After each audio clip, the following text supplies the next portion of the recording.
এইভাবে যদি চলে তাহলে বিএনপিরও আওয়ামী লীগের পরিস্থিতি সময় লাগবে না অলরেডি। জাতীয় নির্বাচনের আগে স্থানীয় সরকার নির্বাচন জরুরি বলে মনে করছেন জনপ্রিয় সঙ্গীত শিল্পী আসিফ আকবর। নিজের ভেরিফাইড ফেসবুক অ্যাকাউন্ট থেকে করা এক পোস্টে এ কথা জানান তিনি। এ নিয়ে নেটিজেনদের মনে কিছু প্রশ্ন জাগে।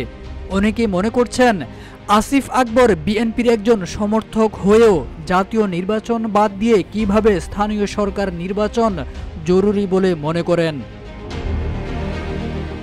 কারণ সর্বশেষ স্থানীয় সরকার নির্বাচন নিয়ে পরস্পর বিরোধী অবস্থান নিয়েছে বিএনপি জামায়াত।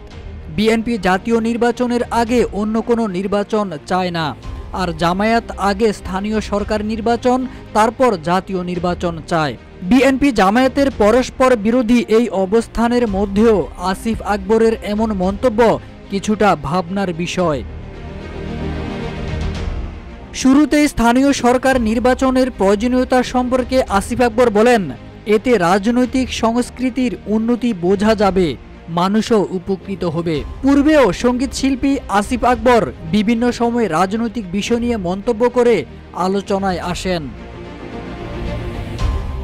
বাংলা গানের যুবরাজের সঙ্গে একত্রতা ঘোষণা করে বিশ্লেষকরা মনে করছেন জাতীয় নির্বাচনের আগে স্থানীয় সরকার নির্বাচন হলে স্থানীয় প্রশাসনের কার্যক্রম আরও কার্যকর হবে, যা জাতীয় নির্বাচনের প্রস্তুতিতে সহায়ক হতে পারে। সদা স্পষ্টভাষী আসিফ আকবর বাংলাদেশের অন্যতম সেরা পুরুষ কণ্ঠশিল্পী, যার জনপ্রিয়তা এবং আধিপত্য এখন পর্যন্ত সমানভাবে বিরাজমান। বৈষম্য বিরোধী ছাত্র আন্দোলনেও সব সময় ছাত্রদের পাশে ছিলেন আসিফ আকবর। তারেক আজিজ খান, রূপালী বাংলাদেশ।